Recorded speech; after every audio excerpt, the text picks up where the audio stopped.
Before we get started with this morning's program, just wanted to turn it over to our abbot, Roshi Robert Althouse, for a brief announcement. Thank you, Shikan. As you're all aware, I'm sure you're all aware of what's going on in Europe and Ukraine at the moment. We are doing a special fundraiser for Ukraine through our good friends in the Polish Sangha in Warsaw. Sensei and I are close friends with members of that Sangha. Their teacher, Margosha, was just a shining light and a wide open, loving heart.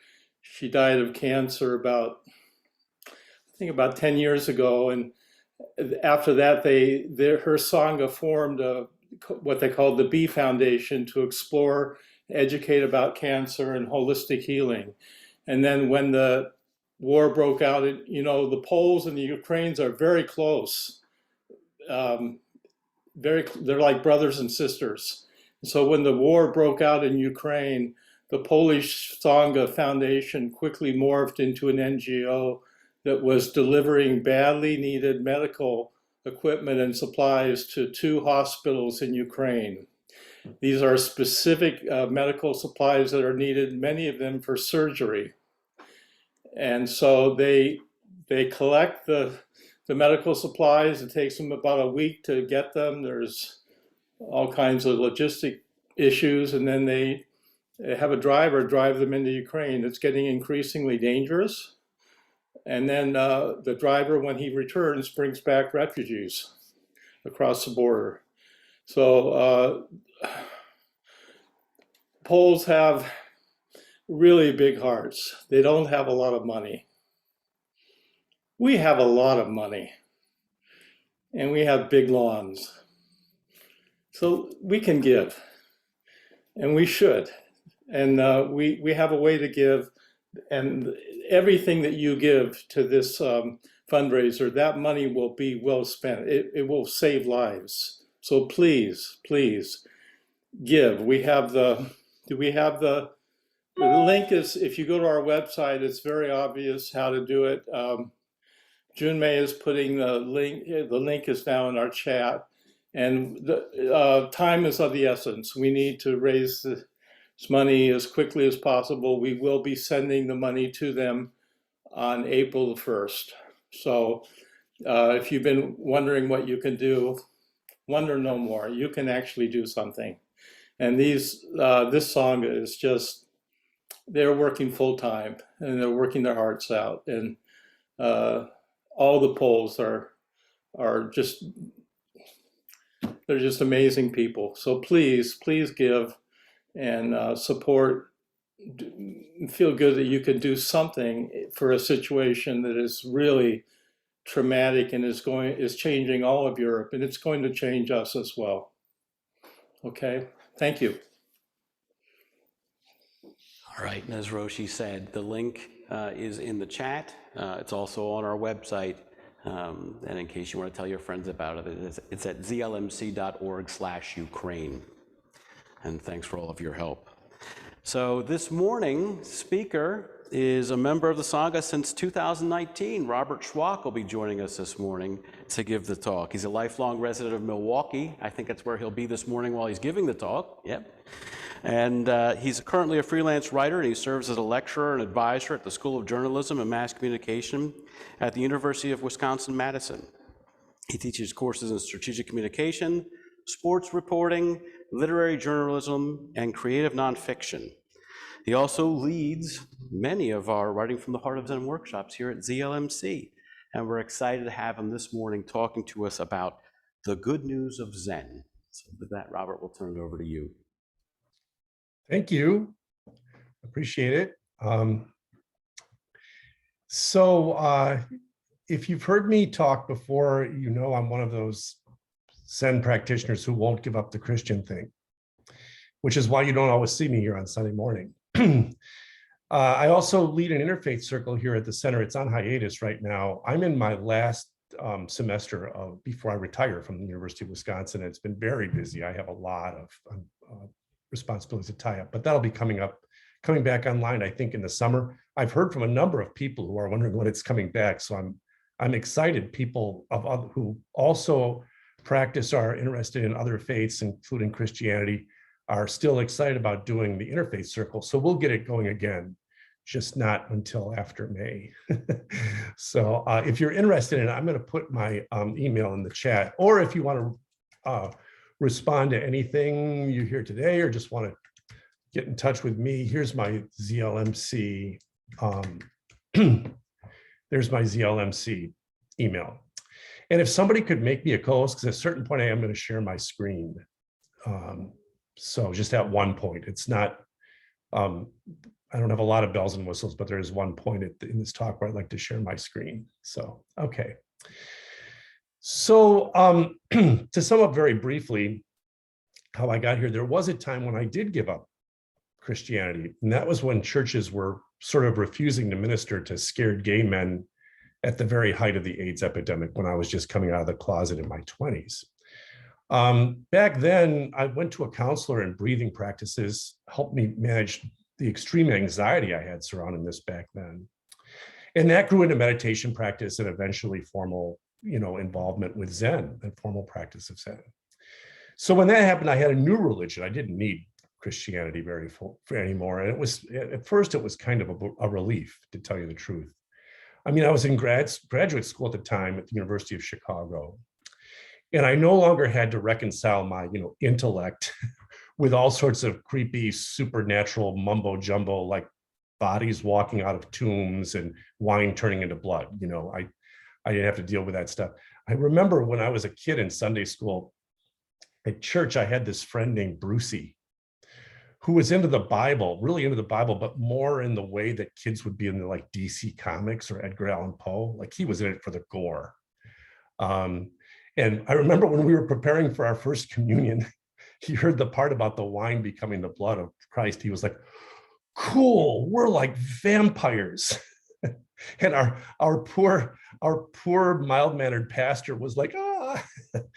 But anyway, I finally tossed Christianity when I got involved with Zen, and I had this nice, new, logical faith that was just based on, sitting still and calming your thought. And it didn't seem to conflict at all with academics or science or logic or the laws of nature. I didn't have to worry about, all that stuff. Now, at that time, I ended up practicing in a rather traditional branch of Zen. And after a while, after the first sort of rush of fascination with those Eastern trappings, with the robes and the bells of that Zen school and the chants, in Korean, I reached a stage that I think a lot of Zen practitioners go through. I got impatient with it. Nothing much seemed to be happening after a while. Now, a really good Zen teacher back then told me, well, that's the point, Robert. We're breaking our addiction to things happening. That's the whole point of this. We're transcending our desire for entertainment and diversion, and we're just letting our life be as it is. I didn't completely dismiss that, but a little voice somewhere inside me, and I think this might have been the voice of my practical and thrifty German father, said, well, do you need to be spending 4 hours a week in an empty room and dropping $5 bills in a Donna box to let your life be as it is? It felt a little bit like I was buying tap water. Thankfully, though, I persisted with that meditative practice, and I began to get the point of what my Zen teacher was saying. Still, though, I came to miss kind of the more positive message of Christianity. And when churches began accepting gay people en masse, I went back inside church. And I found that Christian theology for the masses had matured in a lot of ways that made the faith not quite so preposterous to your logic, to your head, but it was still moving to the heart. So I went back to church, and I've been practicing both Christianity and Zen ever since. I find a very uplifting, happy synergy between them, a resonance between them. And I It's something I feel called to bring to the world as I move toward my retirement from my day job, teaching college students how to read and write. So this is something that I'd like to teach and like to write about in my next phase of career in life, because I'm fairly young to retire. In Buddhism, we call the teachings the Dharma. It derives from the Pali term Dhamma, which has a range of meanings. They're all rather prosaic, objective, purpose, foundation, phenomenon. In Christianity, the teachings are called the Gospel. This comes from the Old English phrase God spell. It means literally good news. Likewise, the Christian term evangelism, which means the spreading of the word, that comes from a Greek term evangelion, which also means good news. So that's really the focus of, Christianity really puts that out there. This is good news. And sometimes over my course of practice, it struck me that Zen and Buddhism can come off sometimes as being rather anti-good news. In Christianity, there's salvation. In Zen, we have enlightenment or realization. And at a certain point, would you rather be saved or enlightened? If you're drowning, do you want somebody to throw you a life enlightener? Would you rather fully understand the nature of your drowning, or would you like somebody to just drag you up on the boat? So I've gone through phases where I'm kind of stumped about where I've been sort of stumped about what I'm supposed to be getting out of Zen practice. If we say we're in it for self-improvement, we might be told that the self is an illusion. That's the basis of all your problems. Don't improve that self, transcend it. Well, and Zen requires a fair amount of effort relative to Christianity. In Zen, you sit still and you observe the frantic gymnastics of your mind. In Christianity, you sing songs, you get a shot of wine, and you get coffee with sweet rolls after. That's Christianity. And yet, for all the effort that Zen asks of us, we sort of don't want to make realization or enlightenment an ambition. A lot of Zen masters don't even like to talk about enlightenment. Shunryu Suzuki, the Japanese Zen master who sort of brought Zen to America, didn't ever use the word Satori or enlightenment. He just didn't feel like that's what Zen was about. His wife used to joke, well, it's because he hasn't had it. But he would not use that word. We don't want to, there's this idea that we don't want to strive toward any particular goal, because then Zen just becomes another source of desire, and desire is what makes us miserable. So we want to practice in this goalless sort of way. We want to sit on a cushion and eat brown rice for 7 days, but not expect anything out of it. Now, I'm oversimplifying there, right? Of course, the truth of meditative practice is far deeper, far subtler, way more textured than that. But those negative messages were what were sort of rattling around my head as a young practitioner of Zen. And I know people who came to my former Sangha who quit because they came to that sort of misunderstanding. And I myself moved away from a very traditional sort of Eastern flavored type of Zen practice, partly because I felt that was stifling the atmosphere of the school I started in relative to the Western context it was floating in. And I landed at this Zen center, and I landed here at a very dark time in my life, right after the sudden loss of my first husband after 30 years together. And I landed at this Zen center thanks in large part to the brightness of its message. The ZLMC website has an actual list of benefits a person might get from living a Zen-inspired life, and it's right on the About page. This is what I want to share with you, in case you haven't seen it. Let's see. There it is. Our vision is to cultivate an awakened world that transforms suffering into compassion. We say that right out loud. We're going to live a life of openness, empathy, and clarity.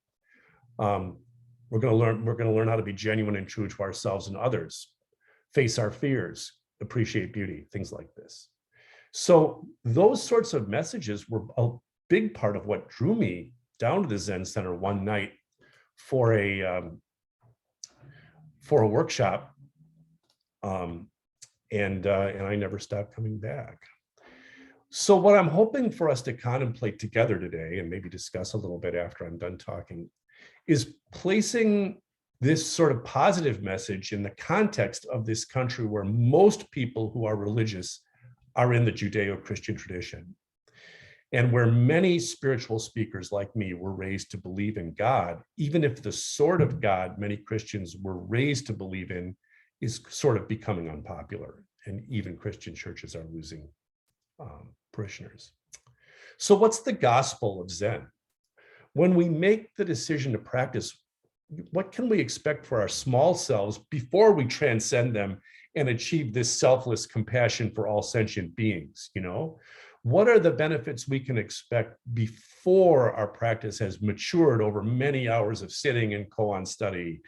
To be more crass about it, and one of the things I teach at Wisconsin is strategic communication. What's Zen's selling point in this culture relative to the instant eternal salvation that Christians are promised from the mere act of belief, and which fills megachurches all over the country? What's our selling point? So I'd like to start with suffering for a second, or for a few minutes. Buddhism gets charged with being a negative faith, and that's due to all the talk about suffering. And I got to say, I found that to be not a completely unfair characterization. During the early days of the pandemic lockdown, I was suffering a bit. I was suddenly alone in my big empty house here in Milwaukee, with some vestiges of grief over the loss of my husband a year and a half before. Now, I had been putting a Band-Aid on that with a lot of socializing, a lot of going out at night, and season tickets to Milwaukee Bucks basketball games. That was the way I was addressing my grief, and sort of avoiding being in the house alone a lot. And then suddenly the lockdown happened, and I was forced to be alone in the house with the memories of my lost husband. So I started grasping for things to sort of fill the time, some other diversions, which probably wasn't the best way to do. I did do a lot of sitting, but I started to grasp for other things to fill the time. And instead of basketball, I ended up throwing myself sort of into academics, not just as a teacher. I was still teaching at Wisconsin over Zoom, but I threw myself into academics as a student. I love language. I sort of speak a lot of languages. I speak a lot of languages poorly and none of them well, except maybe English. I had this long running dream about being part of the summer intensive program in ancient languages at the Harvard Divinity School. But I could never talk my first husband into 8 weeks in Boston. I couldn't talk him into doing that. And well, now my husband was gone, and this language program was on Zoom. So I ended up taking a summer and 2 full semesters of Pali language at Harvard, a summer and a year. And in those classes, my classmates and I translated the oldest Buddhist sutras into English under the direction of a Pali scholar. And we even translated some English teachings back into Pali, which was really hard, but very, very, very rewarding. It was fascinating, very fascinating stuff. But I have to say, one thing I found reading and translating all those early Buddhist teachings is they're not exactly up with people sort of stuff. I mean, it's pretty unvarnished about suffering and the plight of humankind. It makes the Bible seem like a Netflix series, I tell you. I mean, at least Jesus hung out with his buddies and drank some wine, But at a certain point during that experience, I had a revelation about what was in front of us. I realized this is not just an ancient set of teachings about suffering and human plight, but it's a really practical guidebook for how to end that. Just like Jesus, Buddha was really talking about salvation. I mean, he was talking about being rescued from our human suffering and sin, from the things we do to ourselves and to others. Except he wasn't talking about being saved in some future existence, after we're dead from this life, but right here, right now. And he was talking about that not by faith or trust in some outside force that we have to wait to come in and transform us, but by actual, concrete, practical steps that anyone can take. And simple steps. I mean, not necessarily easy, but very simple techniques to address our human suffering. And at one point I said out loud in poly class over Zoom, I said, my gosh, we're studying the world's first self-help book. And that got a laugh, but it's really true. Zen is a little frightened of that sort of self-help characterization because of what's happening in some parts of the meditation world today. I mean, I think that sort of terminology makes us nervous.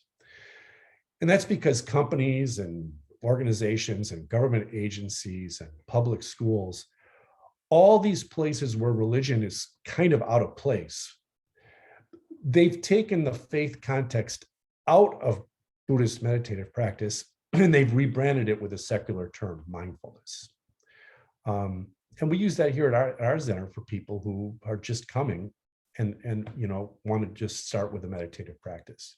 And that's all fine. I mean, I think mindfulness is great so long as that practice doesn't completely lose its sense of being for the benefit of more than our small selves. I mean, so long as it doesn't become merely a self-help program.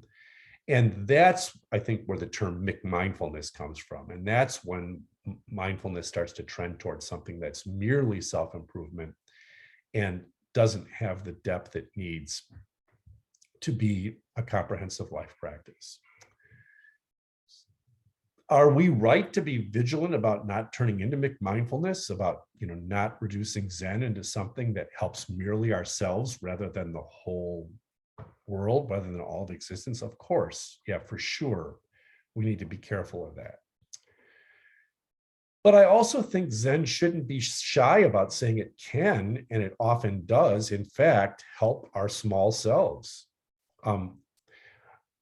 I honestly don't think there's a person on earth who couldn't benefit fairly quickly from taking a few regular breaks to sit quietly and let concerns about daily life rest and just let their mind be full of everything else that's going on besides the self-directed chatter of thought in their heads. I mean, I think that could help virtually anyone of any faith, any belief system. In my own life in a time of crisis, meditation helped me get through the days almost right away. I mean, I almost had an immediate benefit and significant. Not long after I started practicing meditation, and I mean, I'm talking about weeks, I was a pretty substantially happier human being. Now, that might not be everyone's experience, but across many years of practice and hobnobbing with other people practicing Zen, I've seen a lot of fellow practitioners give up on meditation and give up on Zen. And often, so often, it's because they make it too hard on themselves. They thought they weren't doing it right unless they tried really hard and unless they never failed. Unless they felt like if they couldn't do it every day, or if they weren't maintaining it, or if they ever went through a stretch where they just couldn't get to the cushion, that they were a failure and they gave it up. Yesterday, I helped Sensei lead one of these writing from the heart workshops we do on Zoom. We did on Zoom. We do it for this Zen Center. Sensei Jun led the meditation. I led the guided writing. And midway through one of the sitting sessions, we sit and write throughout the day, and I give some writing instruction based on my classes at Wisconsin.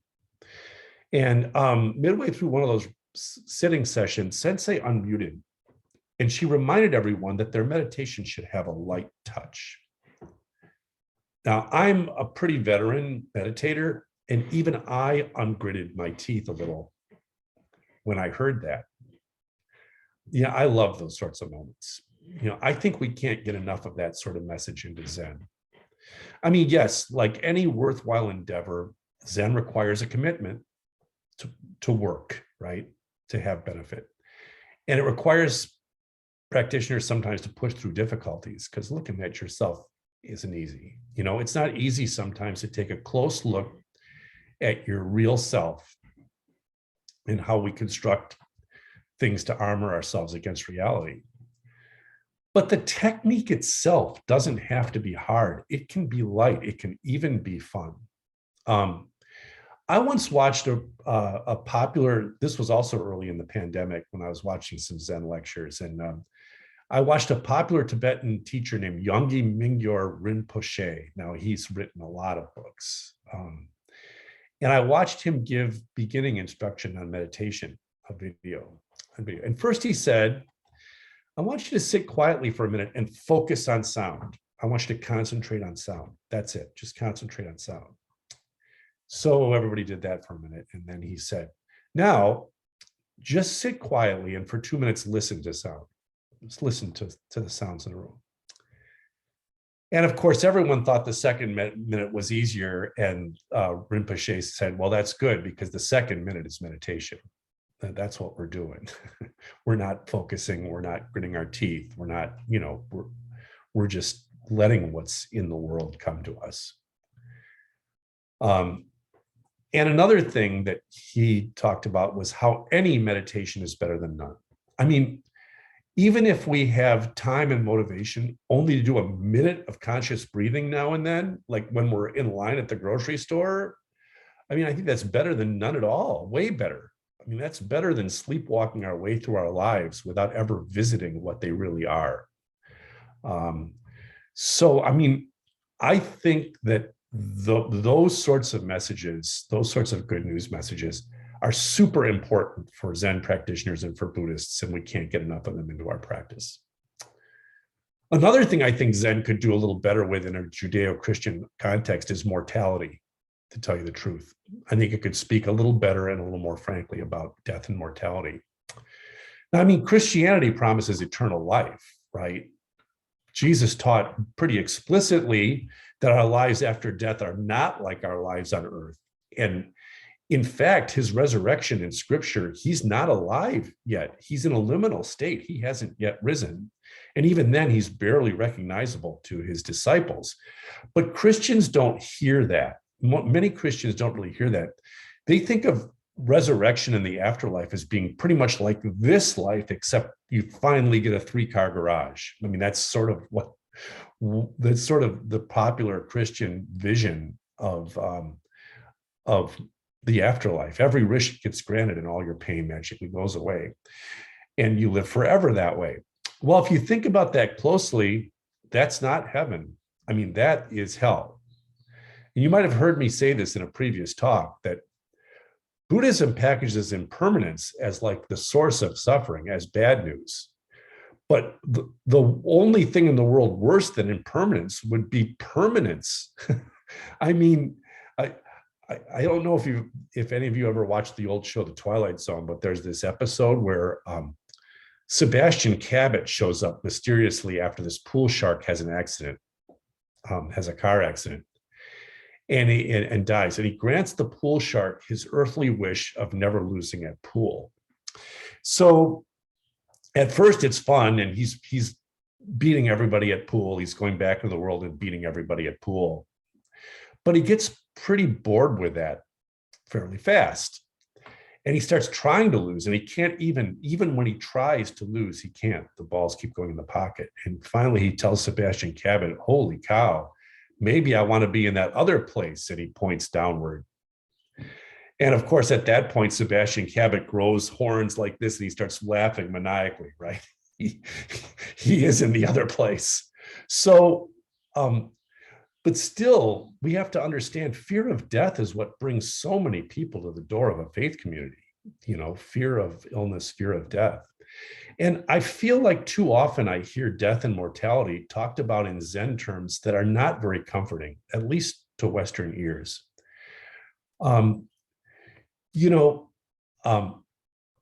Many people who are raised in our culture would equate the idea of returning to like the unified oneness of existence, the way that sometimes Zen masters teach it, as annihilation.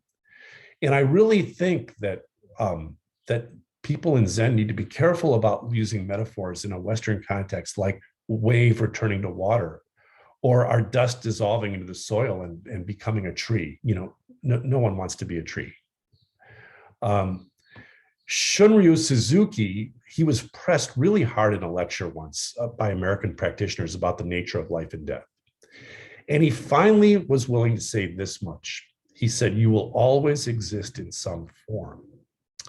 And that's good. I think that's comforting, but I'm not sure that's enough in our Western context. After I lost my husband, I grabbed for some Zen and Buddhist texts about life and death. I'm seeking some comfort and understanding out of there. And I picked up Thich Nhat Hanh's really famous book, No Death, No Fear. A great book. And this did provide me with some comfort. But even in this book, near the end, there's a scene where he's talking with a father who's inconsolable after the death of his young son. And he takes the father out into the garden outside the monastery and said, "You don't have to miss your son. He is in this pear tree." And I thought, if I were a father raised in a Western culture, I would not be soothed by that. I mean, I feel like I would be sort of horrified by that. So, Zen is afraid of God, and for good reason. I understand why, given how scary the Christian God is often made out to be by Christians, right? God is often used as a bludgeon, as a way to divide people and persecute people. And I'm not saying we need to express belief in God in that sort of culture. That would scare away more people probably than it attracts. But I would like to say that we could at least acknowledge that the absolute one of existence, from which all things come and to which all things return, is something that is made up of mind or consciousness, or something that is not inanimate. It is not an ocean. It is not a tree. It is not an inanimate object, and it's not without sentience.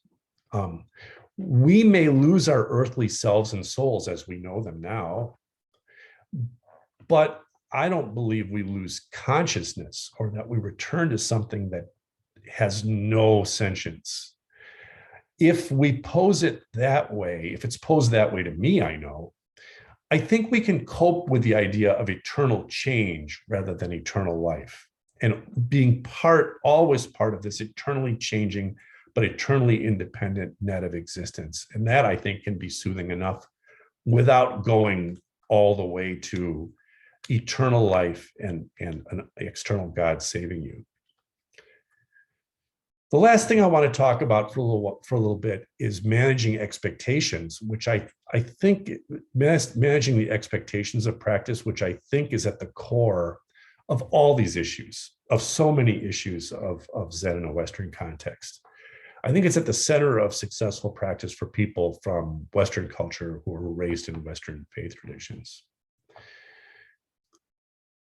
I think the issue of coming to meditative practice as a form of self-help, the problem is not the urge to help oneself.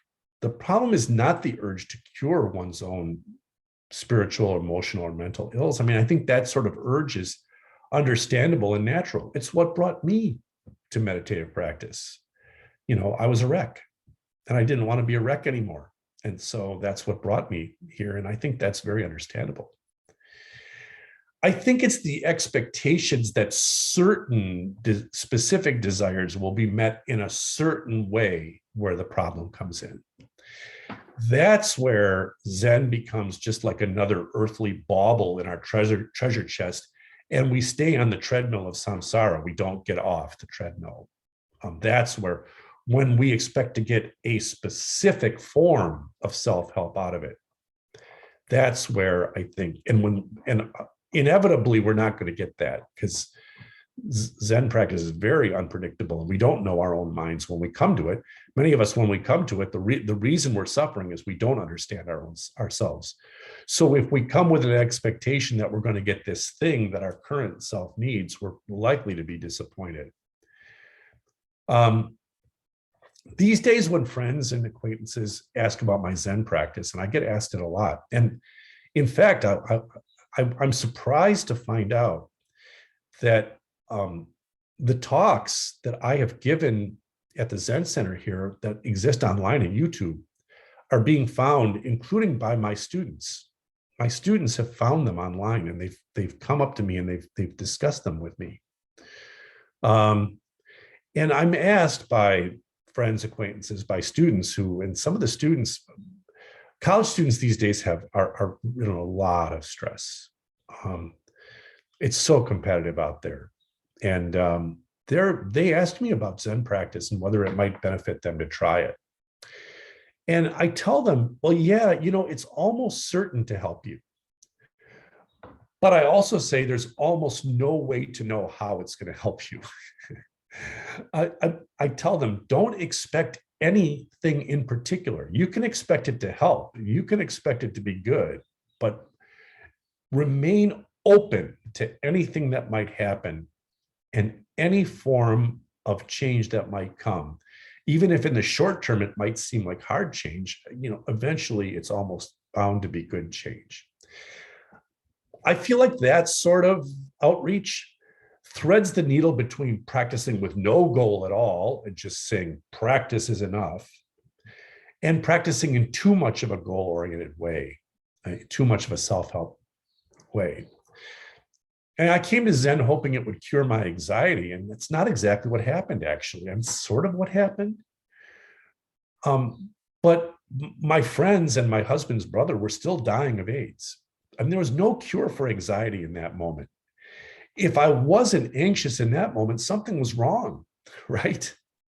I mean, you need anxiety in that moment to act and to be there. But what I got from Zen at that moment, I think, was sort of a spotlight shining on that anxiety to show that it was just anxiety. It wasn't me. Like, it was just energy in the world. It wasn't my body. It wasn't my soul. It wasn't myself. And I didn't have to take responsibility for it. I could recognize it and accept it and continue to act as best I could in that situation. And that worked way better to manage that situation than than what I was imagining was going to happen. And that's, I would take deep breaths and achieve some moments of calmness in the storm. That was treating the cause, not just the symptoms. That was treating the cause of my anxiety. The belief that all there was in the world is anxiety, and the big ball of anxiety was me. That was the cause of many of my problems. And that's what Zen helped cure. Now, I'm a really voracious reader, as many of you know. Those of you who know me know that I read a lot. I've been a reader since I was a little boy. And I've read so many books on Zen, too many. When I first discovered Zen, I went and read. I was at the University of Chicago, and that books, 57th Street Books must have had 200 books on Zen, and who knows how many of them I read.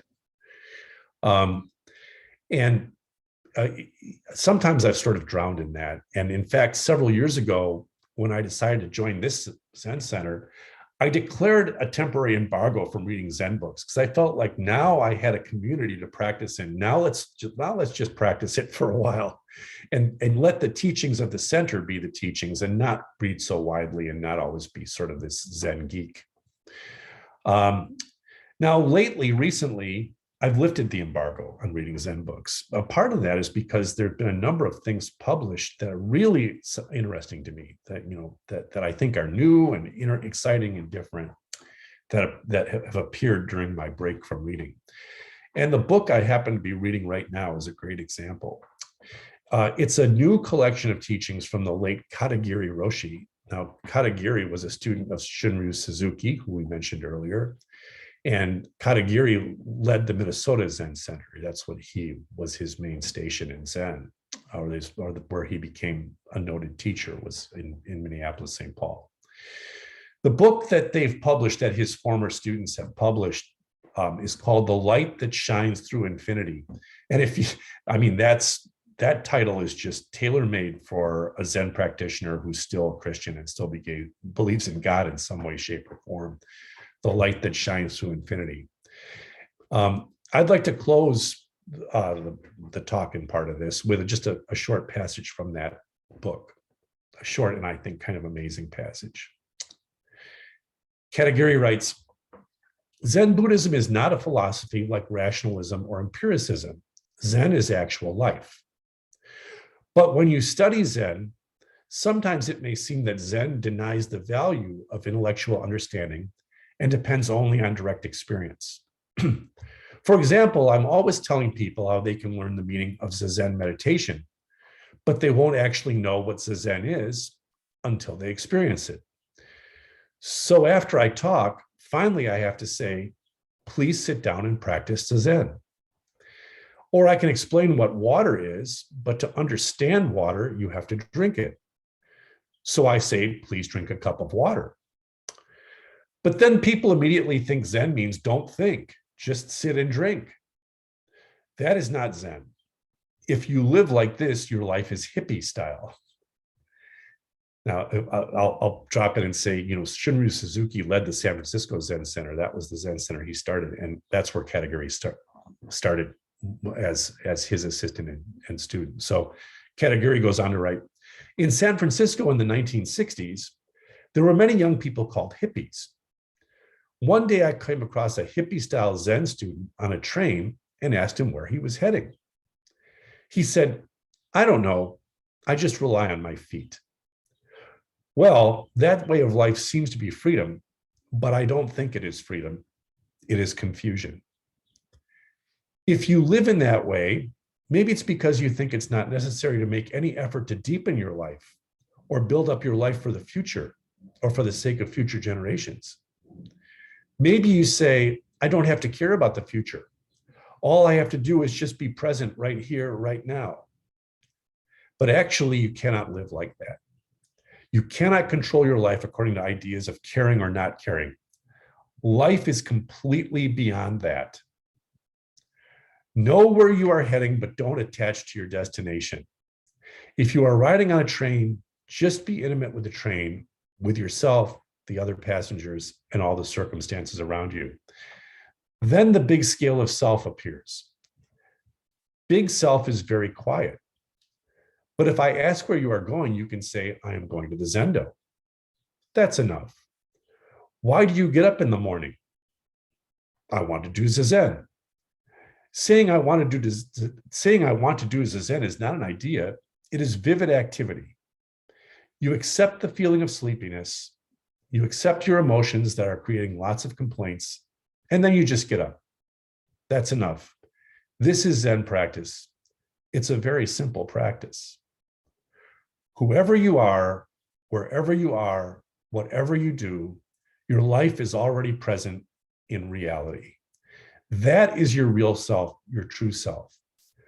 To realize this truth, all you have to do is take care of your small, noisy self with your big, quiet self. Then at that time, your life is very calm and you can get up in the morning with stability and imperturbability. That's Katagiri's teaching. I mean, that teaching had really landed on my practice in a big way. Taking care of your small, noisy self with the big, quiet self, which isn't really yourself at all. It's yourself in communion with all the self in the world. That's the essence. I mean, what more can I say than that? I mean, who wouldn't want to practice that kind of faith? And that's the kind of faith that I think bridges Christianity and Zen so well. So let's all have gratitude for the treasure of this Zen center and this wonderful way of life. So that's what I have to say this morning.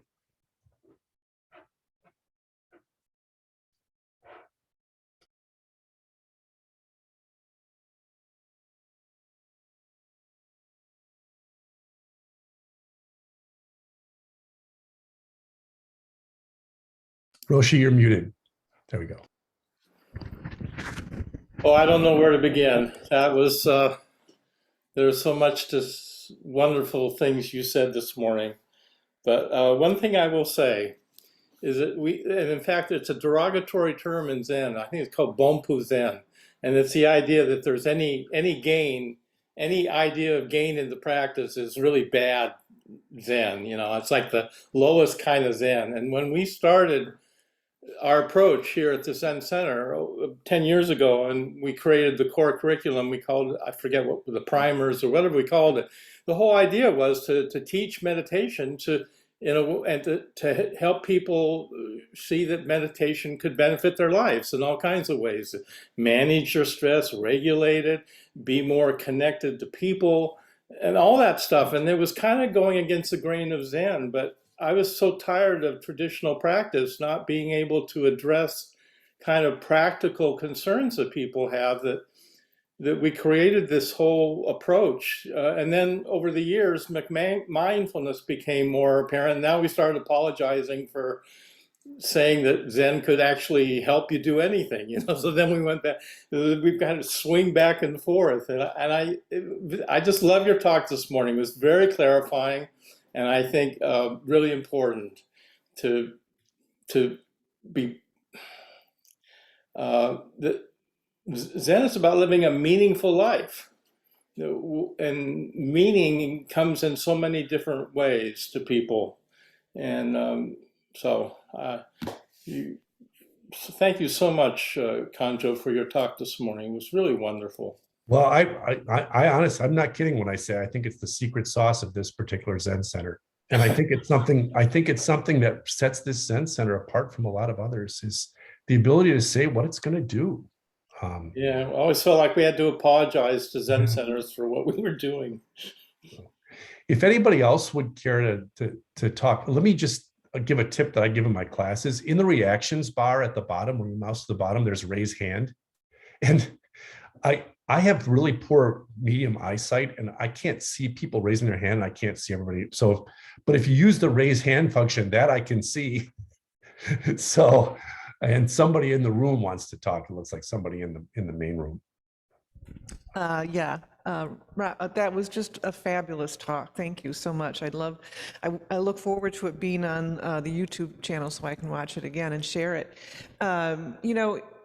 Two comments. I could say so much, but two comments. One thing that's really interesting to me when I when I listen to people who have come to Zen and did more of the formal practice first, or robes and that kind of thing, as you said, maybe was what you came to at first.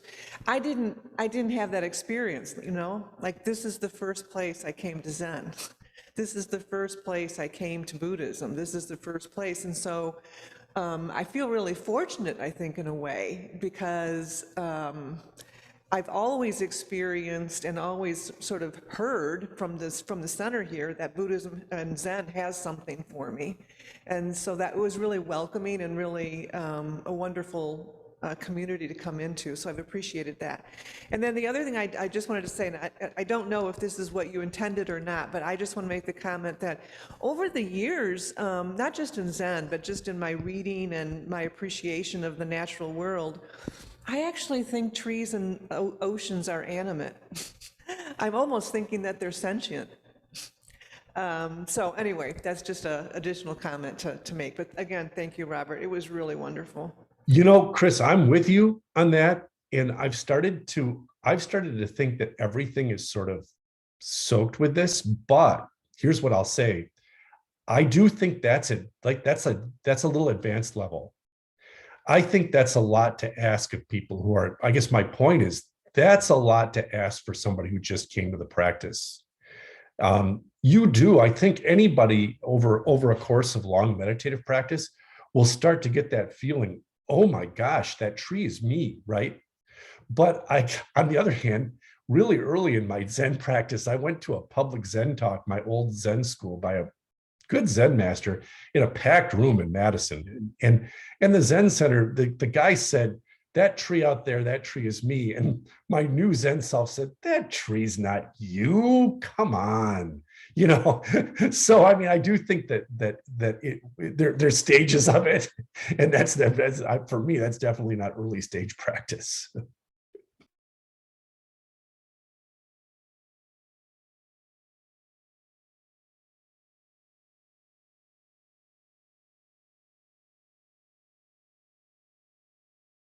Lindy, did you want to talk?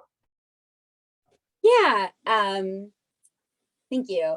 I so appreciated your talk. Like everybody else, there's just so much to digest and say, and I definitely want to rewatch it on YouTube. I particularly liked when you said that it was good that you didn't get rid of your anxiety entirely, because sometimes we need anxiety. And I think that we forget that, and I love that you brought up the Twilight Zone, because I think I've seen every episode at least twice. And it's one of my favorite Jack Klugman episodes. And, how he wishes like, oh, I'll never lose. But, sometimes you need to lose. It reminds me of another episode where this guy wishes for eternal life, and he gets granted eternal life, and then he ends up committing a crime and gets life in prison for it. So he's just condemned to spend thousands and thousands of years in prison, And I kind of feel like sometimes when I'm not looking at my Zen practice correctly and I'm wishing, oh, I wish my anxiety would go away, I wish my depression or my sadness would go away, it would be like condemning myself to a lifetime of imprisonment without some of those emotions. Man, I just really appreciate your talk this morning. Thank you. I just, that Twilight Zone episode with Sebastian Cabot, I think it's one of the most famous ones. And actually, once when I took a philosophy course as a grad student, that episode was mentioned in one of the philosophy texts. So, I mean, it's out there. It's really out there in the popular culture. Anyone else? Go ahead, someone in the room. Robert, thank you so much for your talk today. I really appreciated it. So yes, about death is very interesting. Most of the time I say, I just don't know what's after death. But I've been listening to some of the people who have had near-death experiences, which is very interesting to me. And that they say it's just another dimension, the energy continues. It's in a dimension we just can't see. So that's interesting. I have a friend who had an unbelievable near-death experience, and his description of it, he fell off a ladder pruning some trees in his yard and had to be brought back. He died, essentially.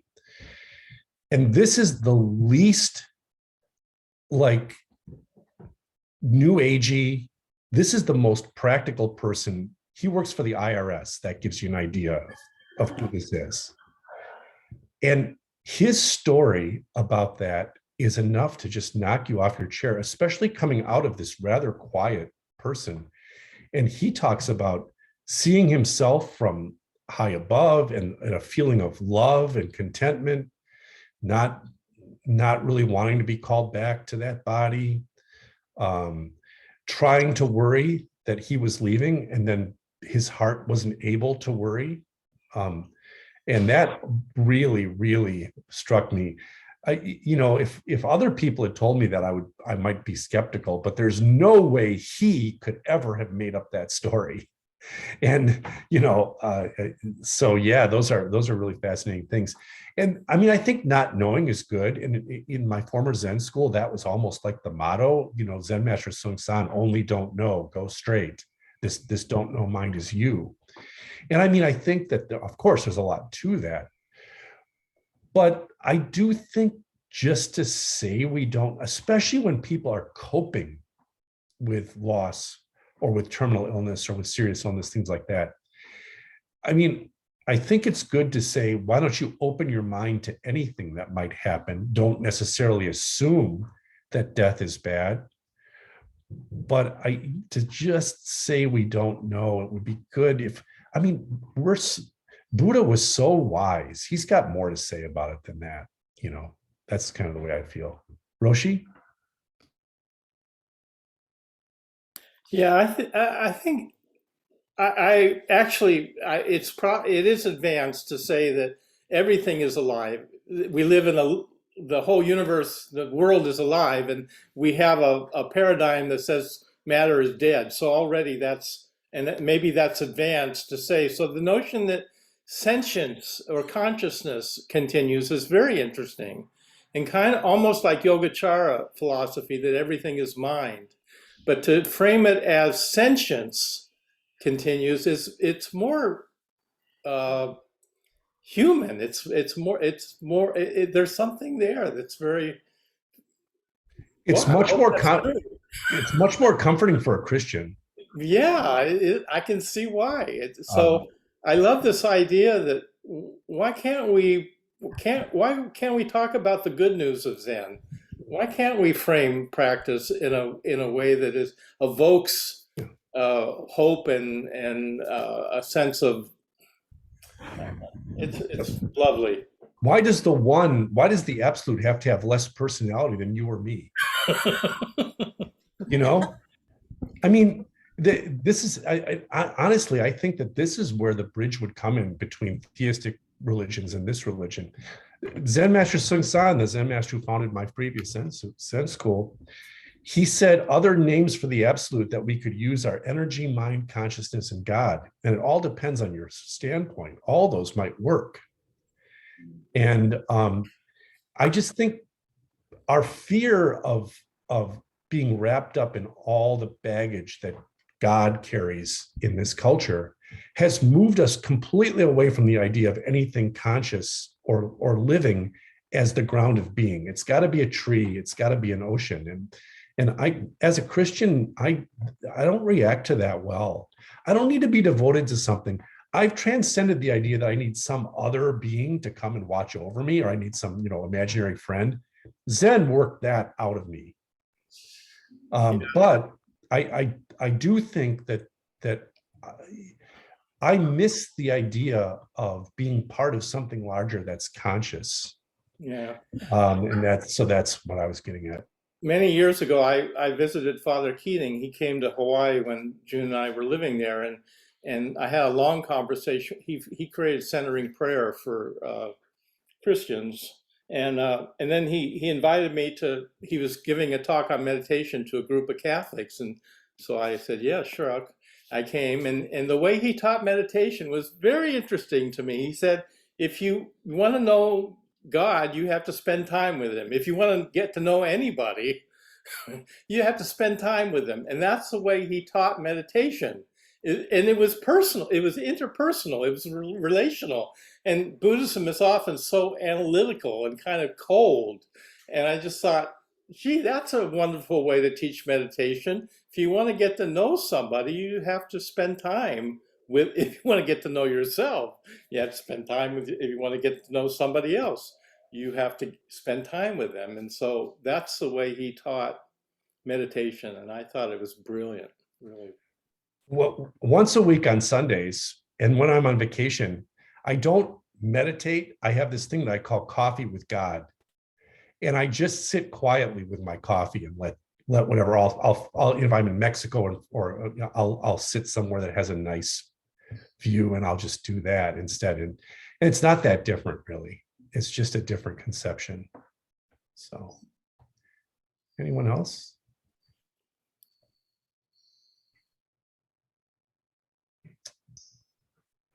I guess we timed this correctly. It's 10:58.